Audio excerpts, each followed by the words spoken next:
कश्मीर, जिसके बारे में कभी मुगल बादशाह जहांगीर ने कहा था, अगर इस जमीन पर कहीं जन्नत है तो वो यही है, यही है। उनकी इस बात की गवाही देते हैं बर्फ की चादर में लिपटे किसी संग तराश के तराशे बेशकीमती मूर्ति की तरह ये पहाड़, अपने में बेशुमार खूबसूरती समाये ये वादियां, ये नजारे, पाकीज़गी का एहसास कराते ये दरिया और झील की गोद में खेलती ये किश्ती।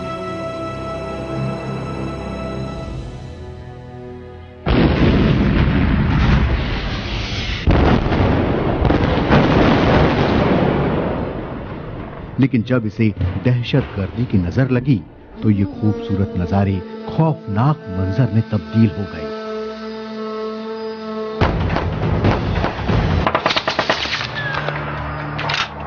इस माहौल में बच्चों ने आंख खोली तो खौफ देखा, कानों में सबसे पहले आवाज पड़ी तो बस बंदूक से निकली दंदनाती गोलियों की। और होश जब तक संभाला तब तक किसी ने बाप का साया खोया, किसी ने मां का आंचल, तो किसी ने अपने अजीजों को। कोई दामन थामने वाला न रहा। फिर खुदा ने कोसों दूर से संजय नाहर नाम का एक फरिश्ता भेजा, जो इनकी जिंदगी संवारने के लिए इन्हें कश्मीर के अशांत माहौल से निकालकर पूरे ले आए, जहां वो मुल्क को जान सके और खुद को पहचान सके।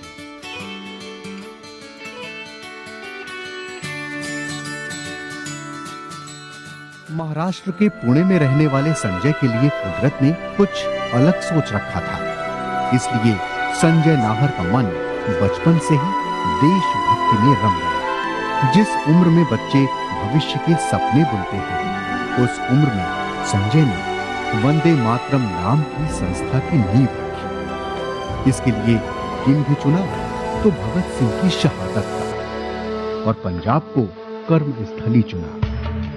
उस वक्त पंजाब आतंक के साए में था और इसका शिकार लोगों के जख्मों पर किसी के मरहम लगाने की जरूरत थी, और ये काम किया संजय ने। जब मैं 11th या 12th में था तो वंदे मातरम संगठन नाम की ऑर्गेनाइजेशन ने शुरू की। 23 मार्च 1984 को मैंने शुरू किया था। यह ओकेजन था शहीद भगत सिंह, राजगुरु, सुखदेव के मार्टिर्स डे का। तो उस वक्त था कि पंजाब जल रहा था। उस वक्त भिंद्रन वाले की स्टार्ट हुई थी, मतलब एंड का था वो। तो उस वक्त फिर हमने पंजाब में पीस पार्ट निकाले। हमारे ऊपर कुछ वहाँ हमले भी हुए छोटे मोटे। हमारे साथ वाले कुछ लोग इसमें इनको जान की कुर्बानी भी देनी पड़ी, जिनको आफ्टर डेथ प्रेसिडेंट अवार्ड्स वगैरह मिले।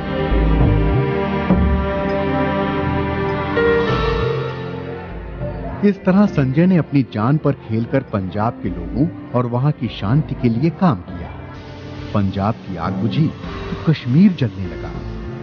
कश्मीर की तपिश ने भले ही लोगों को इससे अलग किया हो, लेकिन यही तपिश संजय को कश्मीर ले गई। हम सोचते थे कि अगर कश्मीर हम कहते हमारा है ना, तो हमारी चीज हमें पता तो होनी चाहिए ना। हमें यही पता नहीं कि हमारी चीज है क्या, तो हम बोल कैसे सकते कश्मीर हमारा है। तो देखने के लिए कश्मीर में गए तो हमें लगा कि कश्मीर में हालत पंजाब से ज्यादा बुरी है और काम करने वाले की जरूरत पंजाब से ज्यादा कश्मीर में। संजय ने कश्मीर के बदतर हालात देखे। उन हालातों की वजह से बच्चों को एक दायरे में कैद होते देखा। संजय ने इन बच्चों को इस दायरे से निकालने और विकास से जोड़ने के लिए सरहद नाम की एक ऐसी संस्था बनाई जिसकी कोई सीमा नहीं। कश्मीर में वंदे मातरम संगठन का नाम जो था, वो लोगों को लगा कि ये शायद रिलीजियस है या कोई पॉलिटिकल है। तो सरहद, एक पोएट है गुलजार, उनकी मैं एक पोएम पढ़ रहा था, तो उसमें नाम आया कहीं पर सरहद। बहुत मुझे अच्छा लगा, और वैसे भी हमने बॉर्डर राम या इससे रिलेटेड नाम रखने का सोचा था। इस सरहद नाम रख दिया उस दिन। संस्था में आने से पहले इन बच्चों को मालूम न था कि विकास और इंसान का क्या नाता है। घर से स्कूल और स्कूल से घर, बस यही उनकी दुनिया थी। इससे आगे का जहां दिखाने और भारतीय संस्कृति और सभ्यता से रूबरू कराने के लिए संजय ने एक जरिया तलाशा। वो था इन्हें भारत दर्शन कराना। इसी की खातिर वो बच्चों को कश्मीर से लेकर देश भर की यात्रा पर निकले और इसे नाम मिला नो इंडिया। तो बच्चे वहाँ के ऑर्फनेज में उनके सपने, उनकी ज़िंदगी जिस टाइप से थी ना, तो हमें लगा कि ये अगर बाहर आएंगे, ये देखेंगे कि एजुकेशन की इंपॉर्टेंस क्या है, कल्चर की क्या है, पीस की क्या है, तो हो सकता है इनकी ज़िंदगी चेंज हो जाएगी। एक पीस की इंपॉर्टेंस जिसको पता चली, वो लड़का 500-600 को भी चेंज कर सकता। तब हमने प्लान किया कि हम टूर निकालेंगे बच्चों का। इसका नाम रखा नो इंडिया। इस टूर के बाद पथरीले रास्तों से होकर गुजरती बच्चों की जिंदगी में रवानगी आ गई। अब बच्चों को देश शब्द का मतलब समझ में आने लगा। बच्चे दिमाग से तो बदल रहे थे, लेकिन उनके और देश के विकास के लिए इतना काफी न था। इसलिए संजय कुछ बच्चों को अपने पास पुणे ले आए, जिससे वो खुद समझ सके कि उन्हें पूरे देश के साथ कैसे चलना है, कैसे देश का नाम दुनिया में रोशन करना है।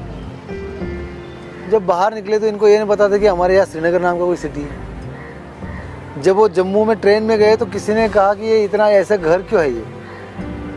उनको पता नहीं था कि ट्रेन भी है इंडिया में। लोग क्या है, अलग अलग स्टेटों के लोग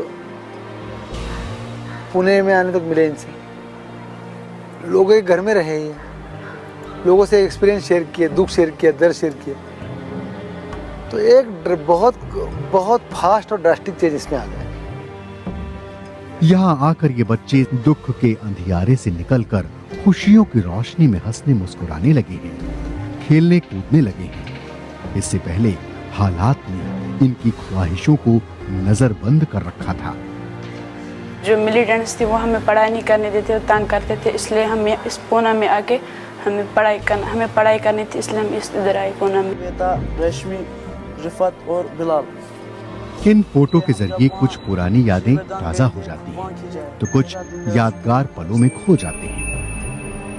ये मेरे पापा है और ये मेरी बहन है और ये हमारे पड़ोस वाले हैं। जब मेरे पापा थे ये उस दिन खींचे हैं, ये भी हमने उसी दिन खींचे बाहर, और ये गुलमर्ग में खींचे।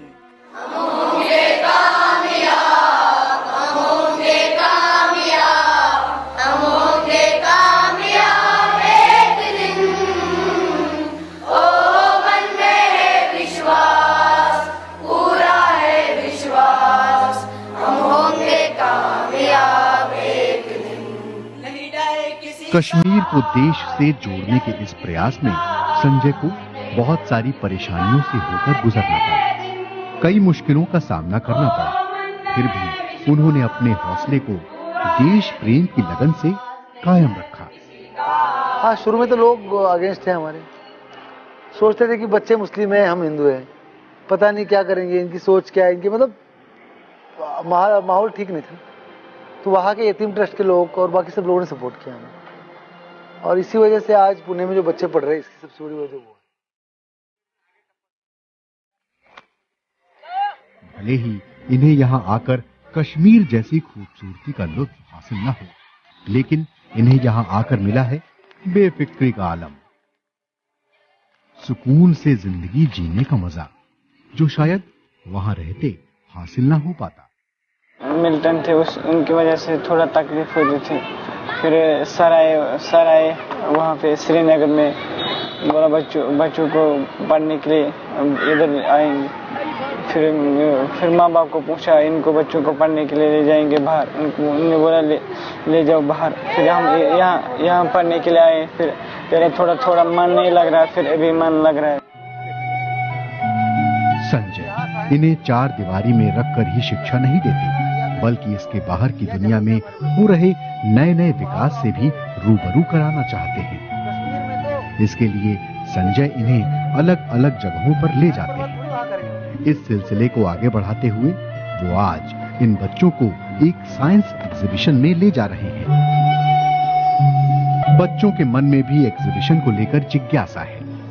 वो इसमें दिखाई जाने वाली चीजों को जानकर उसका इस्तेमाल विकास के लिए करेंगे। यहाँ आकर बच्चे मन में उठने वाले सभी सवालों को संजय से पूछते हैं। ये आपको थोड़ा हेवी लगता होगा। संजय उनकी जिज्ञासा को शांत करने की पूरी कोशिश करते हैं। ये है मॉलिक्यूल्स वगैरह है आपको। संजय इन्हें हर तरह से बेहतर इंसान बनाना चाहते हैं, इसलिए वो बच्चों को हर तरह का प्रशिक्षण दे रहे हैं। यहाँ उसी तरह सब कुछ सिखाया जाता है जैसा कि किसी आम स्कूल में, प्रेयर, परेड और उसके बाद पढ़ाई।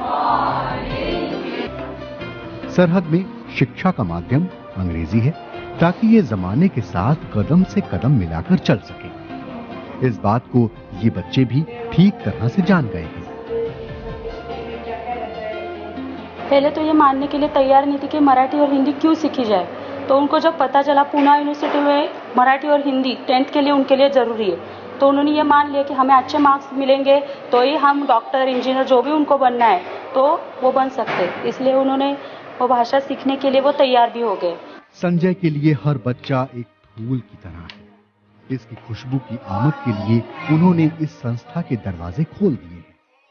इन्हीं दरवाजों से आती महक की तरह आई हैं ये बच्चियां।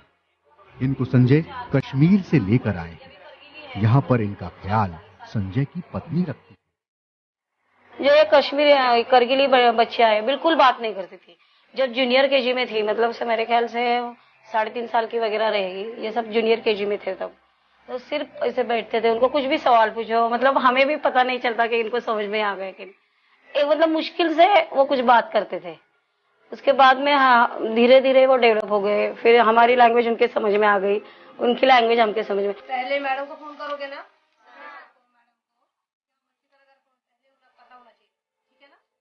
खाने पीने में कभी संजय, उनकी पत्नी और शायजा मीर की कोशिश रंग लाई और इन बच्चियों ने हंसना बोलना शुरू किया। इनके चहचहाने से चहकता है ये हॉस्टल और इनके गाने से बहती है खुशियों की बयान।